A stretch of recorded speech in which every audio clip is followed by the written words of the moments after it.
in Hong Kong.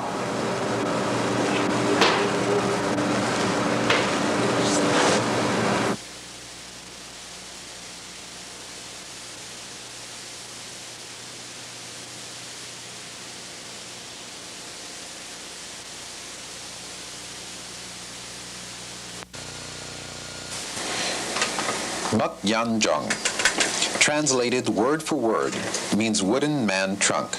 In other words, wooden dummy. Originally, it was known as the Moy Jong, Moy meaning plum blossom. Since it does closely resemble a man as it was designed to, it is generally known as the Muk Yan Jong. Muk Yan Jong is a training device exclusive to Wing Chun.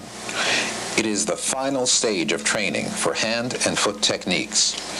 Therefore, those who have studied the 108 Muk Yan Jong techniques must have first achieved a high level of proficiency in the art of Wing Chun.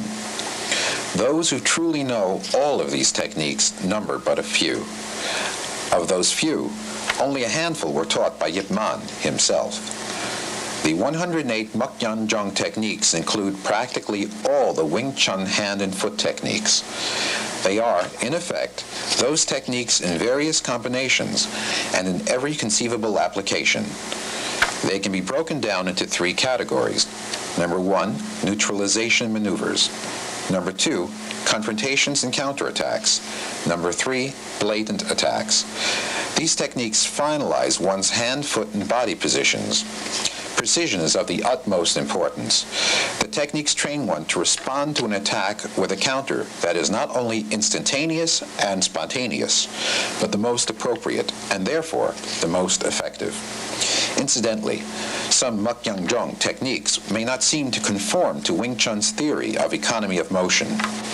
For example, some of the changes of body positions, from left to right and vice versa, may seem unnecessary, but they're actually done to compensate for the fact that the Muk Yan Jong itself doesn't turn as a real opponent would when struck or blocked with force. Until a fully automatic Muk Yan Jong is invented that is capable of reacting more realistically, one will simply have to live with concessions like these. When the 108 techniques were first taught by Yip Man, they were taught on very irregular occasions and under different circumstances. As a result, there have been questions as to what the proper sequence should really be. Actually, it isn't all that important whether one knows the absolutely correct sequence or not. What is important is that one has truly understood them and has mastered them thoroughly.